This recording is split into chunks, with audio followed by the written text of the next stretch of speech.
Pertama sekali saya nak nafikanlah bahawa UMNO selesa dengan kemenangan 30 kerusi. Tidak benar bahawa kita selesa dengan kemenangan 30 kerusi. Kita rasa ini satu kekalahan yang tidak sepatutnya berlaku. Banyak punca, banyak sebab. Kalau kita cerita panjang, memang banyaklah kita nak huraikan dari segi timing pilihan raya yang kita minta supaya diadakan segera, kemudian sabotaj dalaman, kemudian dengan politik wang, rasuah yang luar biasa, sogokan pengundi yang terbesar di dunia pernah berlaku dalam sejarah peradaban dunia, telah berlaku sepanjang tempoh pilihan raya umum ke-15. Dan fitnah-fitnah memang tidak dinafikan turut memberi kesan kepada prestasi Barisan Nasional. Jadi kalau tanya saya secara peribadi, saya langsung tidak berpuas hati dengan keputusan pilihan raya yang lepas. Kita boleh buat jauh lebih baik daripada itu, insya-Allah, di masa akan datang.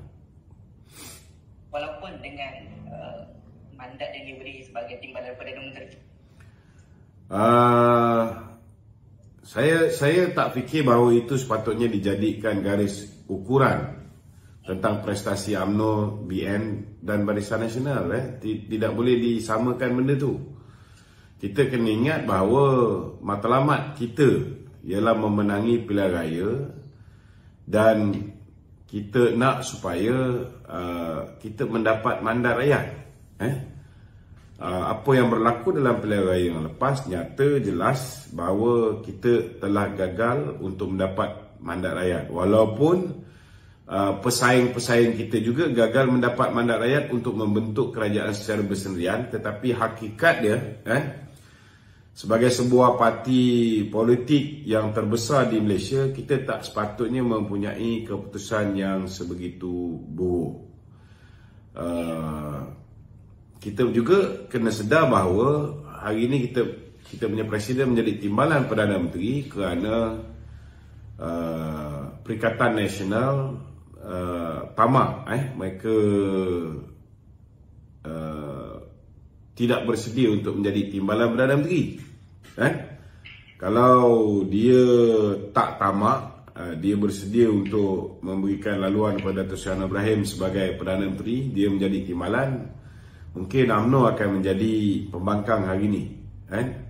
Jadi saya harap kita tidak menjadikan perlantikan Dato' Seri Zahid sebagai timbalan Perdana Menteri itu sebagai satu prestasi baik. Itu out of the question lah. Tidak benar sama sekali. Nasib kita baik kerana Perikatan Nasional menolak titah ke bawah Duli Tuanku untuk mewujudkan kerajaan perpaduan di antara Perikatan Nasional dan Pakatan Harapan. Dan bila PN tolak, ke bawah Duli Tuanku menitahkan supaya BN bekerjasama dengan PH, dan kita terima. Dan Alhamdulillah, Dato' Seri Anwar Ibrahim, dia bernasib baik kerana dia belajar melalui kesilapan yang dilakukan oleh Muhyiddin, kesilapan yang dilakukan oleh Mahathir. Jadi dia tahu apa yang dia patut buat untuk memastikan kerajaan dia stabil, dan dia mengambil keputusan yang sangat tepat dengan mengangkat Dato' Seri Zahid sebagai timbalan beliau. Okey. Terima kasih, Dato'. Okey, saya ke Dr. Awang. Soalannya adalah, bagi saya UMNO yang sama-sama dapat bersama dengan Pakatan Harapan adalah sebenarnya tidak boleh dibayangkan oleh sesiapa pun. Jadi apakah tindakan UMNO untuk meyakinkan, untuk disucikan, dalam tanda petik disucikan oleh para penyokong PH? Mungkin Dr. Awang boleh komen. Sila, Dr.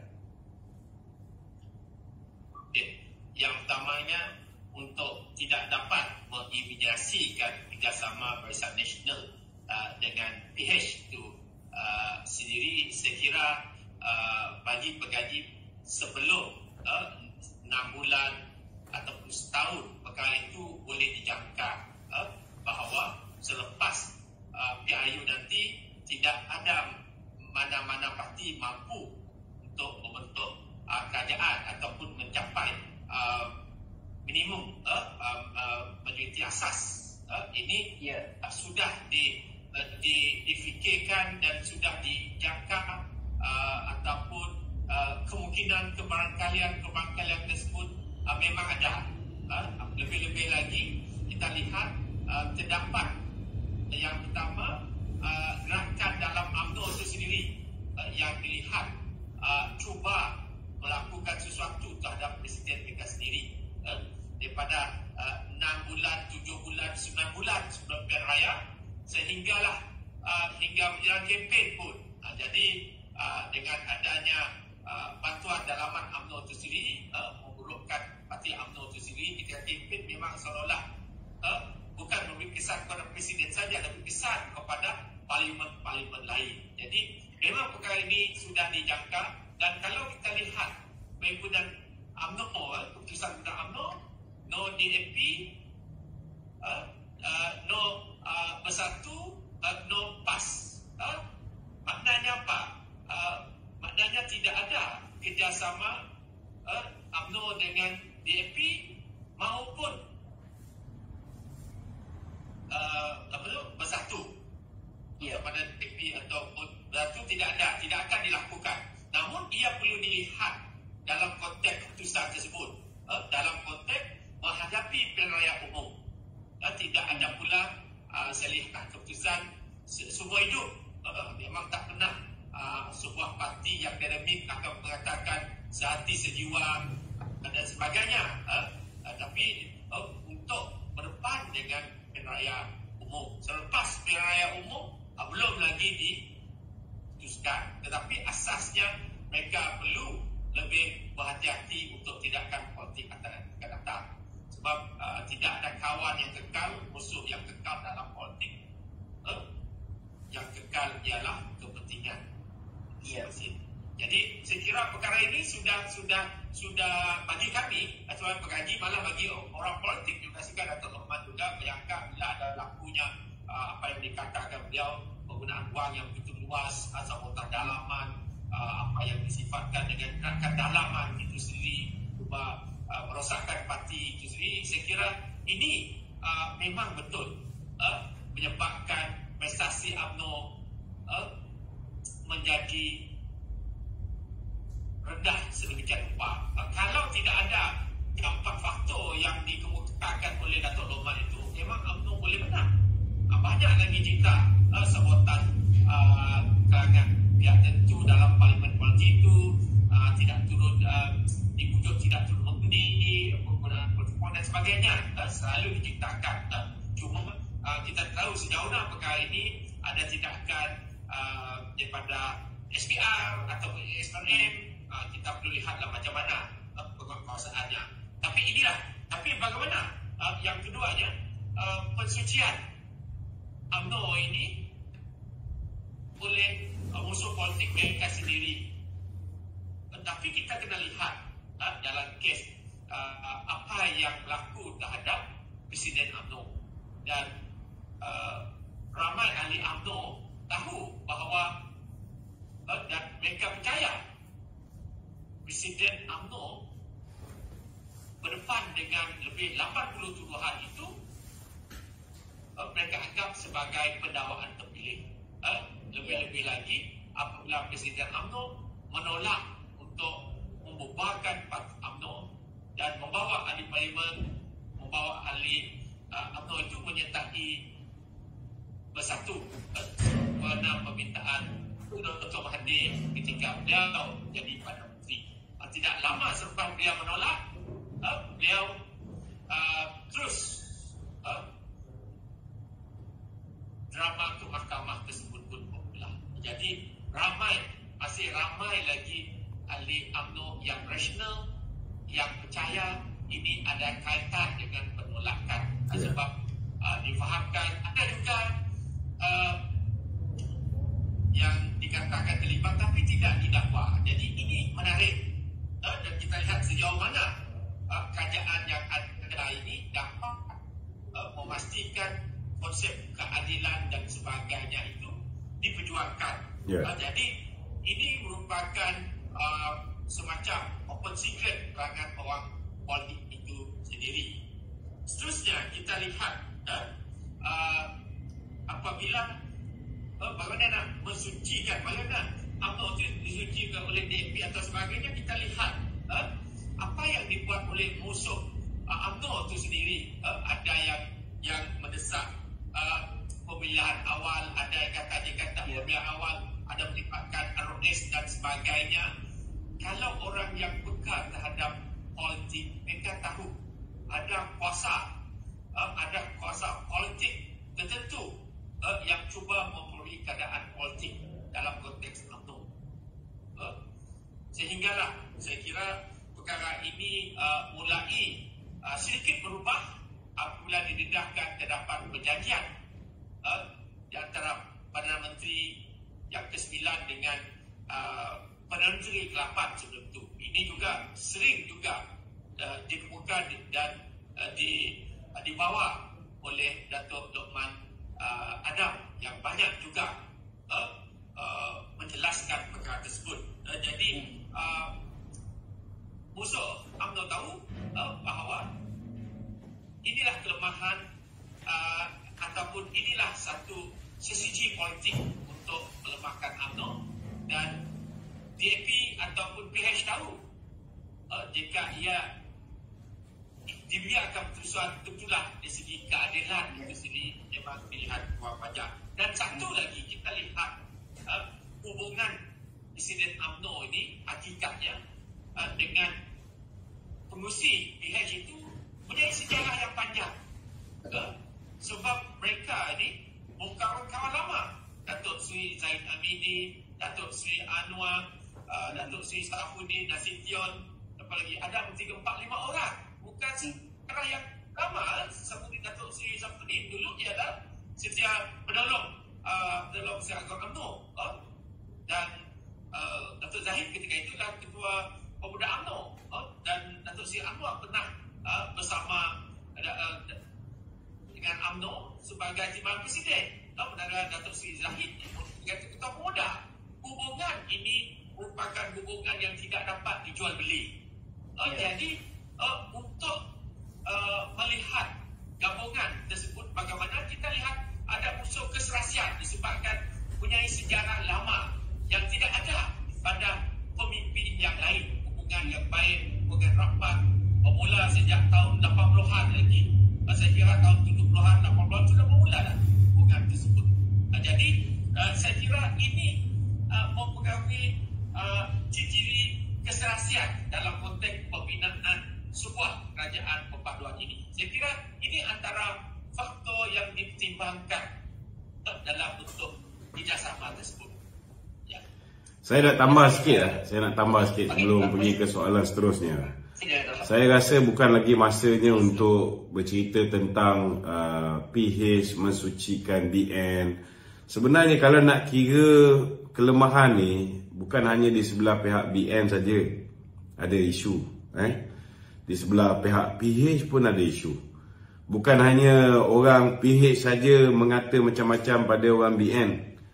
Orang BN pun dulu banyak mengata tentang orang PH.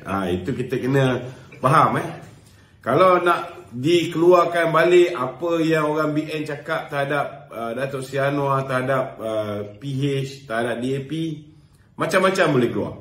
Kalau apa yang diperkatakan oleh Datuk Seri Anwar, oleh pemimpin PH terhadap pemimpin UMNO, macam-macam boleh keluar, termasuklah lagu lah, macam-macam. Betul tak? Jadi kalau kita hanya fikir benda yang macam ni, titik bengik macam ni, memang sampai bila pun kita takkan move on. Jadi dah tiba masanya bagi saya. Ini keputusan bukan UMNO nak tau. Ini kena faham. BN tak nak apa yang berlaku sekarang. Kita nak memerintah secara bersendirian. Dan saya yakin PH pun mereka nak memerintah secara bersendirian. Mereka pun tak nak bekerjasama dengan kita kalau boleh. Kalau tanya dengan Muhyiddin Yassin, lagilah dia tak nak bersama dengan kita. masing-masing buat kerja, gerak kerja pilihan raya untuk memastikan parti mereka menang, memerintah, mereka boleh perintah secara bersendirian mengikut acuan mereka sendiri. Tapi ini apa yang berlaku ni ialah pilihan rakyat. Rakyat yang telah memutuskan supaya tak ada siapa-siapa pun menang pilihan raya. Dan disebabkan pilihan rakyat ini, ke bawah dulu tuanku telah mengemukakan cadangan wujudkan kerajaan perpaduan yang ditolak oleh Perikatan Nasional dan diterima oleh Barisan Nasional dan kemudian diikuti oleh kawan-kawan lain sehinggalah kita menjadi 2/3 majoriti untuk memerintah negara ni. Jadi way forward, kita kena lupakan apa benda yang PH cakap terhadap BN, apa yang BN cakap terhadap PH. Kalau cerita pasal benda ni sampai bila pun kita takkan selesaikan masalah. Hari ni Alhamdulillah soal banjir, kita tengok kerajaan hari ni sudah bagi saya lah sangat cemerlang. Prestasi mereka membantu mangsa-mangsa banjir di Kelantan, Terengganu, di Pantai Timur. Dan selepas ini kita kena berhadapan dengan masalah bekalan makanan yang tidak mencukupi, kita kena berhadapan dengan masalah inflasi, kita kena berhadapan dengan masalah kadar hutang yang tinggi ditinggalkan oleh kerajaan Mahathir dan Muhyiddin.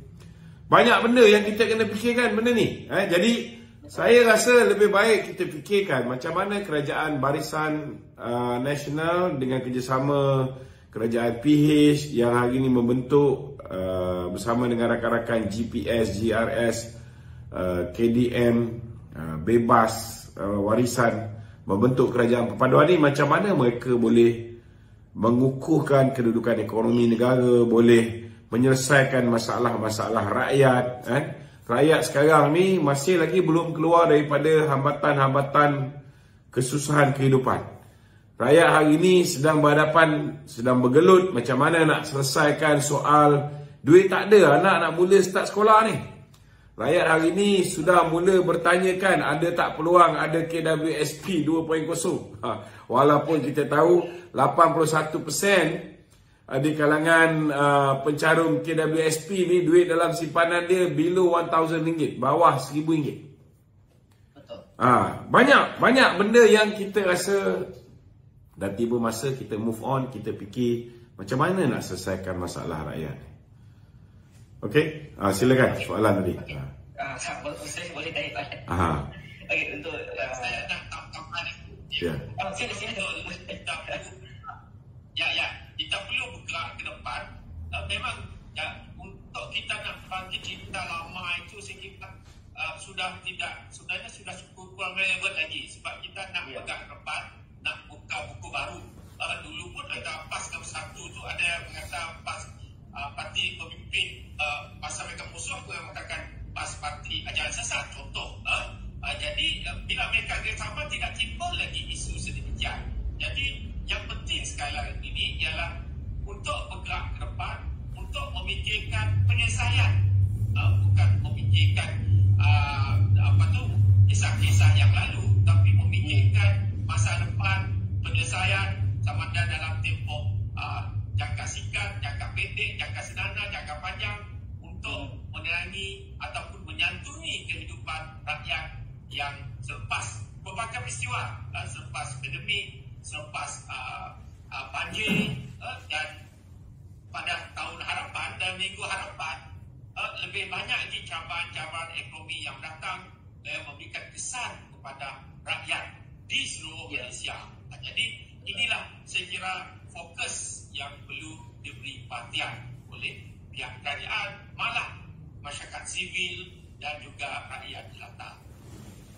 Okey, terima kasih Dato'. Kembali pada Dato' Luqman. Ya.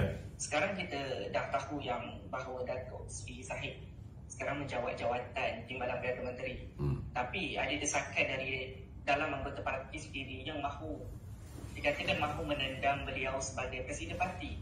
Ada yang cuba mainkan isu bahawa ada kelompok tidak suka Dato' Sri Zahid duduk dalam kerajaan sekarang. Kalau jatuhkan Dato' Sri Zahid kerajaan, takkan bubar dan takkan jatuh. Jadi mereka nak kepimpinan baru dalam UMNO ni. Mungkin Dato' Luqman boleh komen. Dia pertama sekali kita kena faham dalam UMNO ni kita kalah pun disebabkan ada satu kumpulan pengkhianat lah. Pengkhianat ni mereka buat macam-macam, mereka selesa dengan Bersatu, mereka selesa dengan PAS. Dan itu sebab kita tengok mereka berusaha bersungguh-sungguh dalam memastikan apa juga perkara yang boleh mengukuhkan kedudukan Barisan Nasional sebelum pilihan raya umum ke-15 ni cuba dielakkan daripada berlaku. Kita tengok banyak hasutan-hasutan supaya Perdana Menteri melengahkan pilihan raya, tidak buat pilihan raya segera. Kalau pilihan raya diadakan bulan 3 selepas kemenangan di Johor, selepas PH dan juga PN dan juga GTA kalah teruk, saya yakin kita mempunyai peluang yang sangat cerah untuk menang besar. Tapi tidak berlaku sehingga kita punya campaign manager Datuk Seri Najib pun disumbatkan ke dalam penjara. Barulah nak dibuat pilihan raya selepas banyak isu-isu fitnah-fitnah dilemparkan ke atas Barisan Nasional, barulah pilihan raya diadakan. Jadi kita kena terima hakikat orang-orang ni walaupun ada 2-3 orang telah dikeluarkan daripada parti, ada yang dipecat, ada yang digantung, tapi ramai lagi yang masih berada dalam parti. Walaupun banyak yang disekat daripada bertanding pada pilihan raya umum ke-15, tetapi ada yang lepas. Dan kita pun tahu yang lepas ni pun ada 10 orang yang telah menandatangani SD, memberikan sokongan kepada, dia orang BN tapi beri sokongan kepada Presiden Bersatu. Jadi daripada situ pun kita tengok daripada 30 orang ni pun ada 10 orang yang kepala tak berapa nak betul.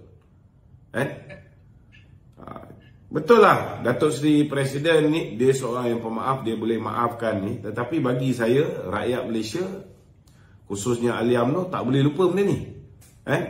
Dan mereka ni masih, walaupun setengah tu dah bersama dengan kita, tetapi ada 1-2 orang ni yang masih lagi merancang untuk menumbangkan Presiden UMNO. Betul.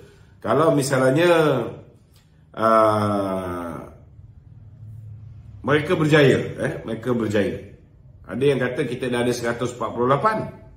148 kalau 30 yang katalah mereka berjaya jatuhkan Presiden UMNO digantikan dengan Hishamuddin Tun Hussein contohnya. Kalaupun Hishamuddin Tun Hussein ini bawa UMNO secara en blok 30 orang untuk menyokong PN, still ada lagi 118 bersama dengan PH masih boleh memerintah. Itu tanggapan kita. Kita tak boleh underestimate hubungan antara Hishamuddin Tun Hussein dengan kawan-kawan kita di GPS Sarawak. Jangan lupa yang menyebabkan GPS peringkat awal menyokong Perikatan Nasional itu pun kerana apa yang dilakukan oleh Hishamuddin. Beliaulah yang telah pergi ke Sarawak, meyakinkan kawan-kawan kita di Sarawak, menipu kawan-kawan kita di Sarawak, mengatakan BN dah ready untuk menyokong Muhyiddin sebagai Perdana Menteri. Jadi tak ada orang yang boleh kata bahawa kalau Datuk Zahid jatuh, keadaan tetap akan sama. Maknanya kerajaan ini tidak akan tumbang. Ini bagi saya tidak berapa tepat. Kena ingat kalau 148 itu boleh dikatakan kukuh. Tapi kalau dah tinggal 118, jangan lupa Pakatan Harapan mempunyai 126 kursi ketika mereka hilang kerajaan selepas 22 bulan memerintah. Jadi jangan underestimate gerakan musuh ni. Kita jangan pandang enteng kerana macam-macam dalam politik, macam-macam boleh berlaku. Itu sebab saya sehingga hari ini saya mengatakan kerajaan Datuk Seri Anwar Ibrahim ini, dia InsyaAllah dalam tempoh 6 bulan ni sebelum pemilihan UMNO, mungkin tidak ada orang boleh mengganggu gugat. Ini bacaan pertama saya. Apa yang bakal berlaku selepas pemilihan UMNO ini macam-macam boleh jadi. Macam-macam boleh jadi. Cuma saya yakin Datuk Seri Zahid mampu untuk memenangi pemilihan presiden ini dengan cemerlang, walaupun banyak fitnah yang dilemparkan. Saya akan pastikan bahawa rakyat, khususnya orang UMNO, akan memberikan sokongan padu kepada Datuk Zahid. Kerana buat masa sekarang ni, kita tidak ada pemimpin lain yang boleh kita yakini boleh menjaga parti. Datuk Zahid dah ada track record. Dia meletakkan parti tu mengatasi kepentingan dia. Kalau dia mengatasi, dia fikir tentang diri dia, nak selamatkan diri dia, dia ikut je cakap Mahathir. Mahathir suruh dia bubarkan UMNO dan menyertai Bersatu. Kalau dia bubarkan UMNO dan menyertai Bersatu, dia tak adalah kena sampai 87 pertuduhan. Betul lah cakap Profesor Dr. Awang tadi. Memang rakyat rata-rata dah tahu bahawa pendakwaan ke atas diri beliau adalah pendakwaan terpilih. Tetapi masih lagi ada orang yang percaya, khususnya anak-anak muda. Mereka ni tak tahu apa tentang konspirasi politik. Mereka ni tak tahu apa tentang pendakwaan terpilih. Bagi mereka, kalau dah didakwa, orang tu bersalah dah. Dia dah jadikan mahkamah tu bukan mahkamah yang membicarakan orang yang didakwa, tetapi media masa tu yang akan menjatuhkan hukuman sebelum mereka dijatuhkan hukuman oleh mahkamah. Ini realiti apa yang berlaku. Jadi kalau selepasnya orang membenci Muhyiddin pula, orang membenci geng-geng Perikatan Nasional kerana mereka turun naik mahkamah, jangan salahkan kita. Sebab benda ni dicorak oleh Perikatan Nasional itu sendiri. Okey. Terima kasih. Okey, terima kasih. Jelas. Jelas satu masalah kalangan rakyat negara kita ataupun muda, pemikiran mereka terlalu simplistik. Menang kerana ni, kerana popular, menang kerana dia tak tahu ada dalam politik ni ada kelicikan politik, ada tipu daya politik, ada unsur gerakan dari dalam, cara halus, gerakan memakai mekanisme, isu-isu berkaitan dengan RS dan sebagainya. Yang anak muda yang saya kira mereka belum dapat lagi untuk memikirkan sejauh mana dalam politik ini unsur-unsur penggunaan kuasa seperti ROS, penggunaan kuasa mesti lembaga hasil dalam negeri, penggunaan kuasa pelbagai yang boleh yang digunakan dijadikan satu aparatus dalam konteks politik, terutama politik yang masih belum sihat. Jadi perkara ini saya kira perlu diterangi oleh kerajaan dengan cara pendidikan literasi politik kepada anak muda supaya mereka peka bahawa politik itu janganlah ditafsir terlalu mudah, terlalu simplistik, cepat membuat kesimpulan, hanya membaca satu lapis. Politik itu berlapis-lapis sifatnya dan mempunyai pelbagai seni. Politik itu adalah satu seni, dan kita tahu juga politik persepsi itu lebih hidup daripada realiti. Ini yang yang pengundi-pengundi baru mereka kurang peka dengan soal-soal sebegini. Budaya kritis, terlalu percaya kepada berita yang separuh benar dan sebagainya. Jadi perkara inilah yang perlu dilihat dalam konteks untuk menggerakkan ke arah demokrasi yang baik untuk negara. Dan mungkin saya boleh tambah satu lagi, Naim. Sebenarnya saya lihat cabaran kepada kerajaan perpaduan ini bergantung pada beberapa perkara.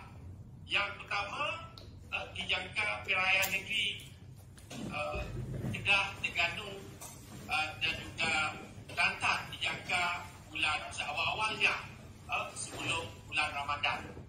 Ini juga menunjukkan sentimen dan mood Perikatan Nasional untuk mereka melakukan sesuatu sebelum diadakan pemilihan parti UMNO. Jadi yang pertama pilihan Johor, yang kedua ialah pemilihan parti UMNO itu sendiri. Yang ketiga, adakah masih lagi pengurusi seperti MLC, MCA itu orang sama atau tidak? Ia juga boleh menentukan menentukan masa depan barisan nasional.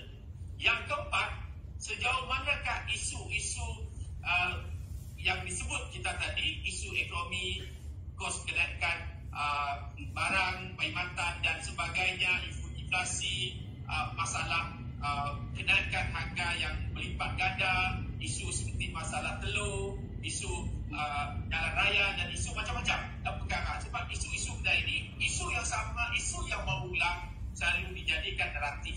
Sejauh mana kerajaan ini mampu menahangi naratif tersebut dengan jaya dan dengan penyelesaian. Jadi ia perlu dihadapi dengan memberikan bukti dengan cara melaksanakan pembaharuan, mempelbagaikan pendapatan negara dan memberikan kesedaran hidup dengan memastikan peluang pekerjaan yang lebih baik untuk anak-anak muda, untuk rakyat negara ini. Jadi inilah saya kira dalam tempoh 1 tahun bolehlah kerajaan perpaduan ini merasa selesa sedikit.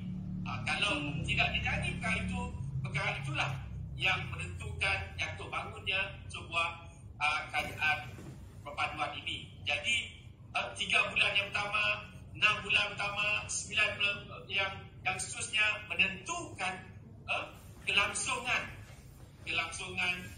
kerajaan perpaduan ini yang perlu semua saya kira bukan saja ahli politik, tapi kalau rakyat yang mendukung kerajaan ini, mereka perlu sama-sama membantu dan kurangkan politik untuk memastikan memberikan penyelesaian kepada rakyat itu dapat dicapai dan memberikan impact kepada rakyat. Jangan kita umum 500 juta, 800 juta, tapi limpahannya tidak terasa di kalangan orang-orang kelas bawahan. Jadi inilah bagaimana kerajaan nak mensasarkan subsidi. Misalnya, kalaulah Perdana Menteri mengumumkan cara cepat untuk mengurangkan beban hidup, bakal memberikan harga minyak untuk motosikal berkuasa rendah lebih rendah 5% daripada harga kereta, harga minyak kereta misalnya. Ini memberikan cepat limpahan dirasai oleh kelas-kelas kerja. Ini antara idea yang boleh dilaksanakan, akan memberikan kesan kepada rakyat dengan lebih baik. Mana yang dibuat oleh Perdana Menteri tentang bagaimana imej naratif Melayu Islam itu berjaya dicetuskan dengan baik setakat ini. Yang dulu kononnya anuani liberal, anuani yang ditangi dengan perbuatan, dengan tindakan dan juga kenyataannya. Saya kira sekarang ini kos sara hidup seperti perlunya adanya perkara tersebut dilakukan. Menarik bila doktor sebut pasal PRN, sebab soalan saya memang akan juga pada PRN. Sebab kita tak tengok indikator selesa atau tidak selesa UMNO ni, adakah dapat ditentukan semasa PRN yang dijangka berlangsung pada tahun depan nanti, Barisan Nasional dan Pakatan Harapan dah sekarang kita nampak dia memang solid bergabung dalam solid bergabung. Jadi macam mana pula lepas PRN nanti, adakah mungkin UMNO akan lebih selesa? Mungkin Dr. Awang beri komen sikit. Okey. Adakah yang tadi saya telah nyatakan bahawa PRN ini akan membangun sentimen dan gelombang seterusnya Perikatan Nasional sama ada mereka mampu mengubah kerajaan yang sedia ada. Kalau mereka masih lagi dalam keadaan yang menang besar, menguasai kerajaan di peringkat di negeri Terengganu, di Kelantan, di Kedah misalnya, ini merupakan satu petanda bahawa kerajaan perpaduan ini belum dapat meyakinkan pengundi-pengundi khususnya di pantai timur. Jadi untuk sekarang mereka perlu membuat sesuatu untuk menarik di salah satu yang dibuat itu termasuklah apabila isu banjir itu Perdana Menteri datang, di malam Perdana Menteri datang untuk memberikan bantuan dalam besar di salah satu negeri itu berada di luar negara. Jadi ini merupakan memberikan contoh teladan yang baik, satu bentuk dakwah yang baik untuk di Pantai Timur. Tapi ia sepatutnya tidak berhenti di sekitar itu saja. Ia perlu diikuti dengan berbagai strategi lain untuk meyakinkan bahawa PH ataupun kerajaan yang ada itu kerajaan perpaduan dengan gabungan, tetapi dengan BN itu tidaklah seburuk sebenarnya digambarkan dalam kempen-kempen pilihan tersebut. Malah lebih peka, lebih prihatin dan juga mampu memberikan teladan yang lebih baik kepada rakyat di seluruh negara. Okey, terima kasih. Kembali kepada Dato'. Ya. Sekarang kita lihat, sekarang PAS dilihat semakin menekan parti PAS semakin menekan Pakatan Harapan atau Barisan Nasional yang ada dalam kerajaan sekarang. Dia tekan pakai apa? Sebagai tomahan. Sorry? Dia tekan pakai apa? Bagi tomahan yang bukan-bukan terhadap kerajaan sekarang. Sebagai tomahan ya, ada kalanya fitnah yang dihamburkan. Dan ada juga pendapat bahawa Bersatu perlu keluar daripada Perikatan Nasional dan meninggalkan PAS dan menyertai Pakatan Harapan. Mungkin Dato' Lukman boleh komen sikit pasal ini. Bagi saya, sebarang tindakan untuk membawa masuk sama ada Bersatu atau PAS ke dalam Pakatan Harapan ini akan menyebabkan parti-parti komponen yang membentuk kerajaan perpaduan ini akan berpecah belah. Jadi kalau nak cuba, silakan. Saya tak ada masalah. Saya tak ada masalah. Saya yakin bahawa tugas kita nak memenangi 6 pilihan raya negeri ini bukan satu tugas yang mudah. Dia bukan boleh ambil sifir campur undi UMNO, undi BN, campur dengan undi PH. Kalau kawasan tu kita undi kita lebih, maka kita akan menang di kawasan-kawasan tersebut. Sifir dia tidak semudah itu. Saya bimbang sebenarnya dalam keadaan sekarang ni, sebenarnya saya takut kerajaan perpaduan ini tidak cukup masa. Itu sebab kalau boleh di-drag pilihan raya negeri ini seberapa lama yang mungkin, itu lebih baik. Kerana kita perlukan masa untuk meyakinkan rakyat bahawa kerajaan perpaduan ini mampu untuk memberikan yang terbaik kepada rakyat Malaysia. Kalau misalnya kita tidak ada masa yang mencukupi, saya bimbang. Saya tak bimbang orang Melayu. Saya risau sangat orang Melayu ni. Orang Melayu ni, dia sudah diindoktrinasi oleh Tuan Dr. Mahathir untuk membenci DAP ni keterlaluan sangat. Dan benda ni dah melekat di kepala orang Melayu khususnya. Dan saya tak bimbang orang Melayu akan tolak kerajaan perpaduan ni kerana apa yang DAP lakukan sekarang ataupun selepas ni. Situ saya tak bimbang, kerana saya yakin DAP sekarang ni jauh berbeza dengan DAP dulu. Dan saya juga yakin bahawa kita berkemampuan untuk buat DAP menjadi lebih bertoleransi. Kita berkemampuan untuk buat DAP lebih memahami kedudukan Islam sebagai agama persekutuan, kedudukan hak istimewa Melayu, kedudukan bahasa Melayu sebagai bahasa kebangsaan, kedudukan raja-raja Melayu. Kita yakin DAP sekarang akan buat benda ni semua dan dia menghormati benda ni semua. Cuma yang kita risau ni ialah nak meyakinkan orang Melayu untuk menyokong kerajaan perpaduan ni, kerana apa yang mereka fikirkan tentang DAP dan apa yang berlaku di saat-saat silam ini akan menjejaskan sebenarnya. Jadi saya tak bimbang, takut DAP silap cakap ke apa ni. Walaupun adalah beberapa orang, contohnya macam Timbalan Ketua Menteri Pulau Pinang, bila dia mengeluarkan kenyataan, saya nampak dia ada sikit kurang berhati-hati. Sepatutnya beliau meneliti ucapan Datuk Seri Zahid Hamidi sebelum dia mengeluarkan kenyataan tu. Tapi saya nampak ada sedikit kegopohan di situ bila dia menyela tindakan Datuk Seri Zahid melantik Ramesh Rao Dia menyangkakan bahawa Datuk Seri Zahid melantik Ramesh Rao untuk menjaga masyarakat India, dan dia pun tak faham bahawa dia tak tengok, kemungkinan besar dia tak tengok keseluruhan video itu, menyebabkan dia tak faham bahawa Datuk Seri Zahid sedang berseloroh, berjenaka. Kalau misalnya ada masalah kaum India yang tidak dapat diselesaikan oleh Ramesh Rao, jangan cari saya, jangan cari Ramesh Rao, salahkan Ramesh Rao. So dia tak sepatutnya react pada jokes macam ni. Sebenarnya dia kata Datuk Seri Anwar Ibrahim yang sepatutnya menjaga komuniti India, bukan Ramesh Rao.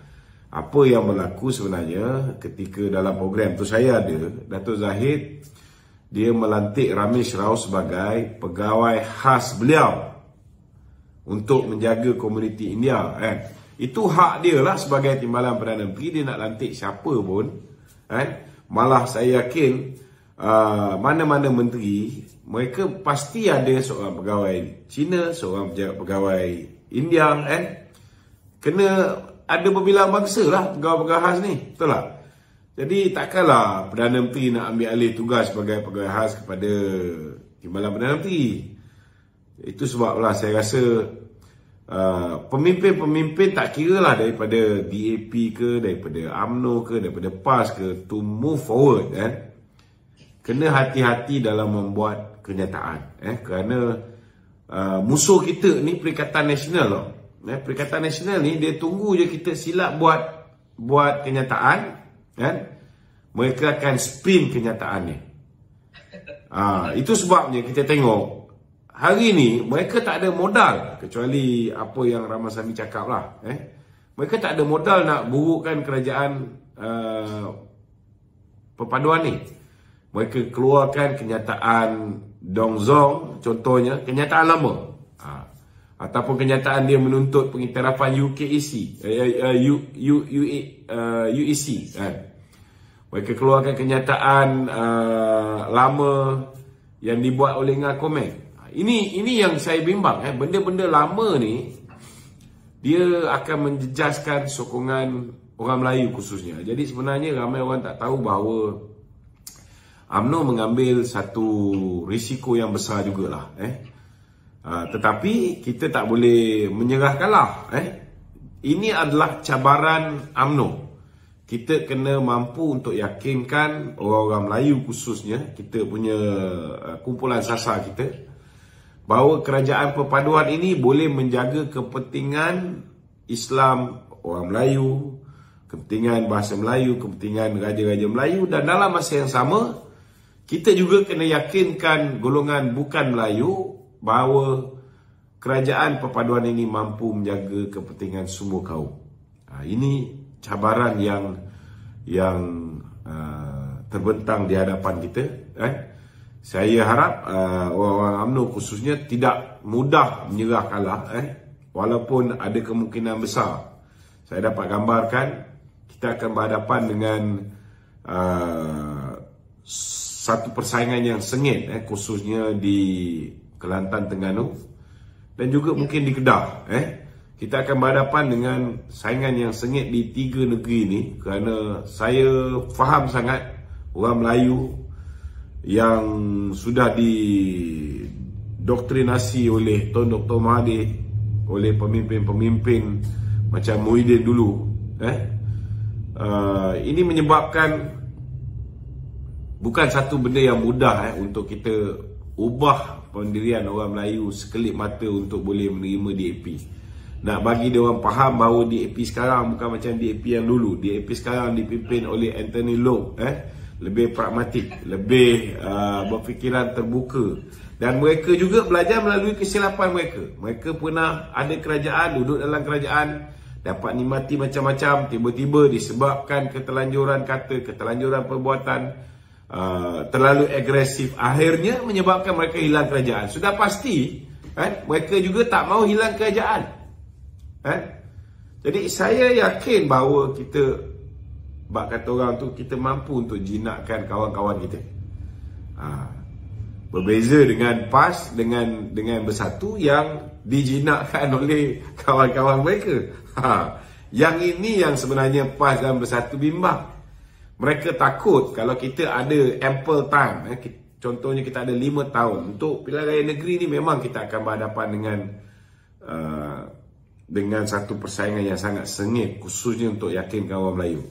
Tetapi untuk 5 tahun akan datang, saya yakin kerajaan perpaduan ini mampu untuk yakinkan masyarakat berbilang kaum dalam negara ini bahawa inilah adunan kerjasama yang mantap yang boleh membawa Malaysia ke arah sebuah negara yang hebat, insyaAllah. Okey, terima kasih Datuk. Penerangan yang jelas. Saya kembali kepada Dr. Awang. Dengan kes Mahkamah tadi kan, saya nak gali lagi mengenai isu tu. Menurut Dr. Awang, kalaulah kes-kes kluster Mahkamah diteruskan dan didapati pemimpin yang bersalah, apa yang akan jadi dalam UMNO dan akibat kepada pembentukan kerajaan, Dr. Yang pertama, kita perlu percaya pada prinsip keadilan undang-undang. Saya kira contoh apapun keputusan mahkamah, kita perlu hormati. Yang kedua, ada proses-proses seterusnya. Kalau misalnya isu kes atau Najib, ada ruang untuk membuat rayuan pertama, rayuan kedua dan sebagainya hingga ke mahkamah persekutuan misalnya. Jadi ia bukanlah satu proses yang tiba-tiba dan tidak desakan seperti untuk mempercepatkan kes kerana apa-apa tak ada seperti yang pernah berlaku sebelum ini. Jadi dengan adanya kebebasan pihak mahkamah tidak terikat dengan pengaruh politik, saya kira ia memberikan ruang undang-undang yang lebih baik untuk negara. Jadi kita doakan sedikit. Namun sekiranya cara tadi kita ada proses yang panjang. Kedua, kita lihat UMNO punya pemimpin pelapis mereka sendiri. Misalnya siapa timbalan presiden, siapa naik presiden, maknanya perkara itu memang di segi pelapis ada. Jadi dan bukanlah sesuatu yang luar biasa. Namun pada masa sama kita perlu bahawa kita perlu hormati proses undang-undang dan keadilan itu sendiri. Bermakna kita yakin dan pada masa sama pastikan tidak ada campur tangan dalam urusan mahkamah dan sebagainya. Jadi saya kira perubahan atau pimpinan itu merupakan patah tubuh hilang berganti. Maknanya kita perlu terima hakikat yang tak semestinya terlibatkan ke mahkamah saja yang disabit saja. Malah orang yang masih dalam kerajaan pun tiba-tiba digantikan dengan perdana menteri yang lain. Saya kira itu proses biasa yang berlaku dalam dunia demokrasi ini. Okey, terima kasih Dr. Kembali kepada mungkin soalan terakhir kepada Datuk Lokman. Ya. Mengenai UMNO dan PKR ini, UMNO dan PKR terutamanya lah, ada sejarah yang sangat panjang dalam politiknya. Adakah mungkin akan berlaku lagi sabotaj dari dalam kerajaan sendiri? Ataupun daripada Akak Umbi, mohon komen. Datuk. Kita kena terima hakikat bahawa semua orang ni datangnya daripada UMNO. Yang mula-mula tinggalkan UMNO PAS, diikuti oleh Semangat 46, diikuti oleh Datuk Seri Anwar Ibrahim yang dipecat pada 2 September 1998.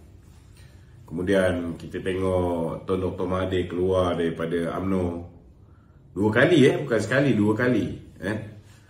Kemudian Muhyiddin dipecat. Saya boleh katakan bahawa UMNO ni jadi porak-peranda ni semua kerana Mahathir. Semua kerana Mahathir. Jadi disebabkan Mahathir pun saya rasa nyawa politik dia dah dicabut di Allah Ta'ala ni. Bila dia hilang majoriti di kawasan dia sendiri dan semua parti dia hilang deposit. Dia sendiri pun hilang deposit, anak dia pun hilang deposit. Saya rasa itu sudah menjadi satu bak kata orang tu, gambaran yang sangat jelas bahawa rakyat Malaysia menolak Mahathir. Dan bagi saya, Dato' Sri Anwar Ibrahim adalah satu ketika dahulu bersama dengan UMNO. Dia pun faham UMNO. Saya yakin kalau misalnya dia tidak dipecat pada dia dipecat daripada Timbalan Perdana Menteri 2 September 98, 3 September dia dipecat sebagai ahli UMNO. Kalau dia ada pilihan, dia pun tak mau dipecat daripada UMNO ni. Dan saya rasalah memandangkan Mahathir ni dah tak ada. Kita anggaplah dia dah macam tak ada. Saya rasa untuk jangka panjang proses menyatukan orang-orang Melayu ni penting. Menyatukan orang-orang Melayu ni penting. Jadi kita jangan fikir lagi, tak payah tengok lagi ke belakang. Apa yang berlaku yang lepas tu lepas lah. Kita nak buat macam mana, kan? Rakyat pun nampak rakyatnya memberikan isyarat dia tak nak bagi tak nak bagi mana-mana parti menang. So suka tak suka rakyat dah pilih untuk kita bergabung dengan bekas kawan-kawan kita dan musuh-musuh kita. Kena faham dia orang ni semua bekas kawan-kawan kita dalam UMNO. Ada yang terpelanting keluar, ada yang keluar parti apa semua. Ni punca semua Mahathir. Sekarang Mahathir dah tak ada. Jadi this is the time to do national reconciliation. Maknanya kita buat satu penyatuan di peringkat nasional. Kalau Muhyiddin nak kembali bersama dengan kita, dia kena kurangkan sikit ego dia lah, kan?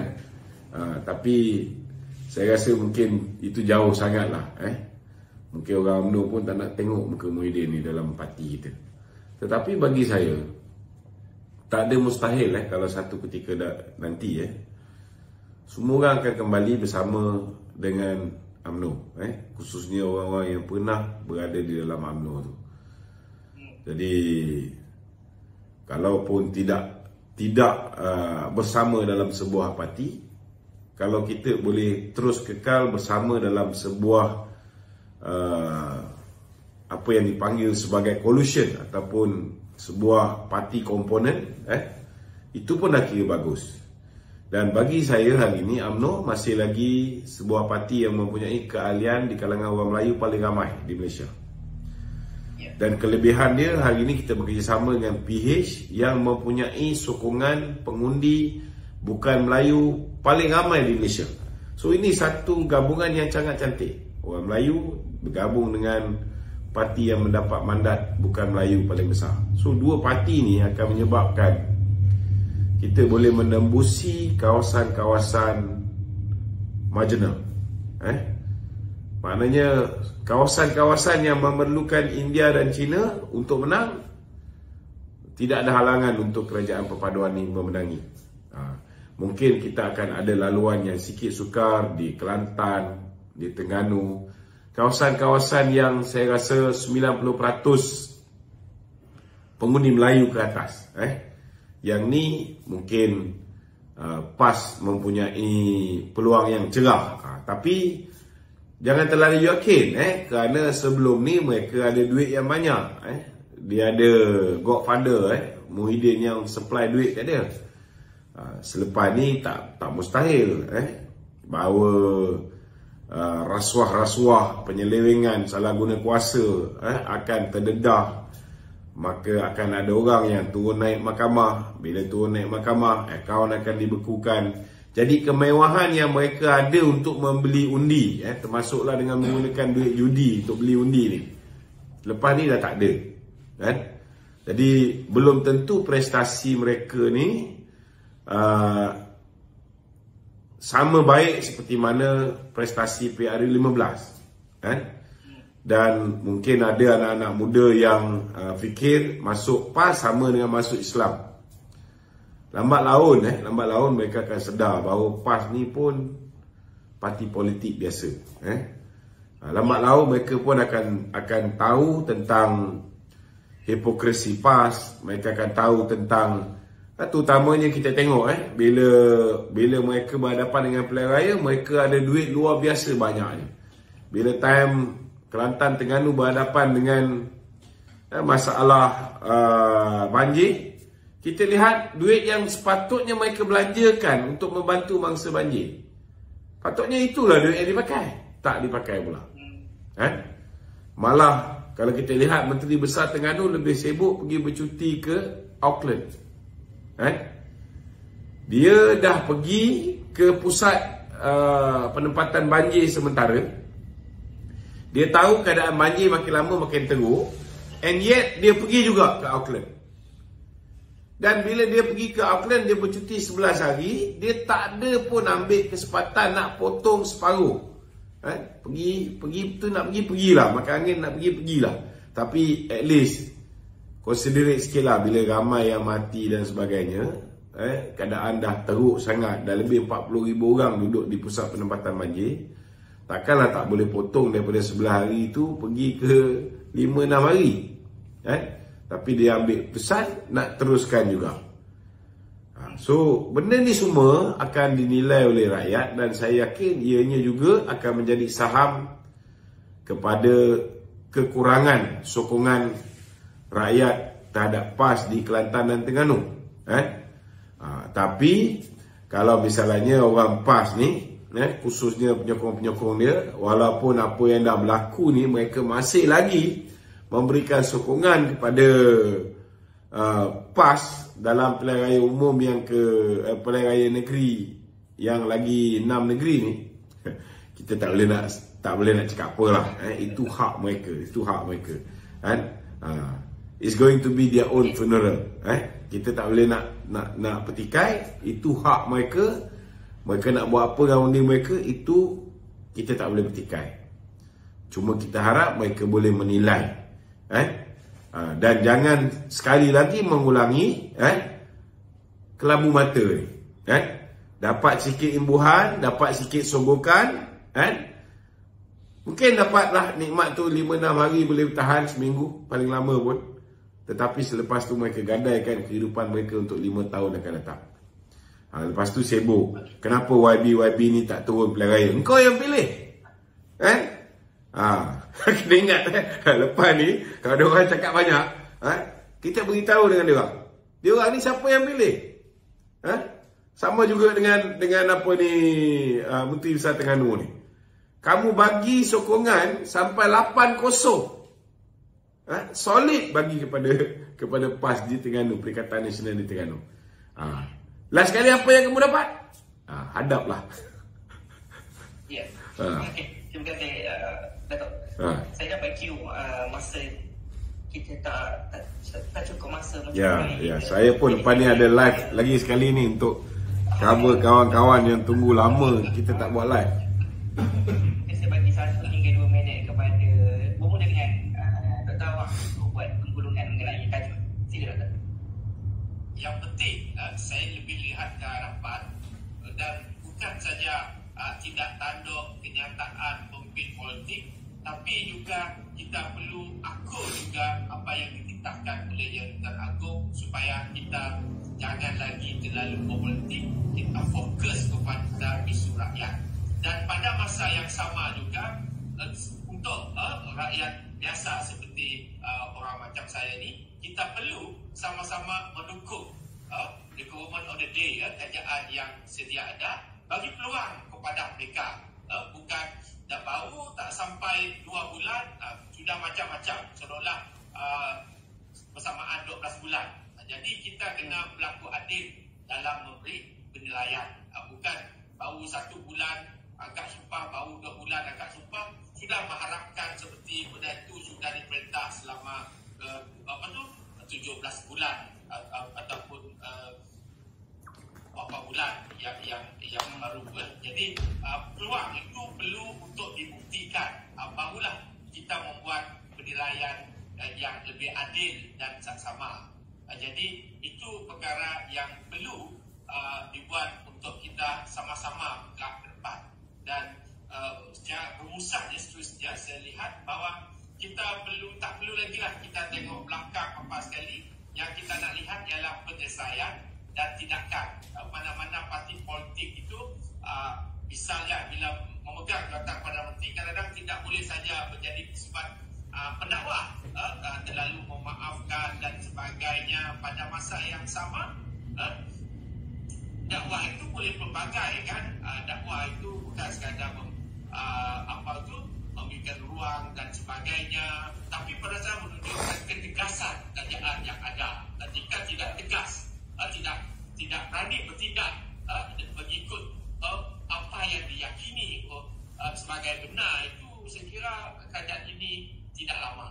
Jadi ia perlu bertindak tegas pada apa-apa yang perlu digerakkan secara tegas, tak perlu lebah lembut dan sebagainya, sebab ini sebuah negara, ini merupakan parti politik, ini bukannya sebuah badan NGO, ini sebuah kerajaan yang perlu kerajaan yang lebih tegas dalam membuat tindakan dan membuat keputusan untuk memastikan kesejahteraan rakyat dalam bentuk pelbagai lapangan kehidupan. Terima kasih. Terima kasih, Doktor.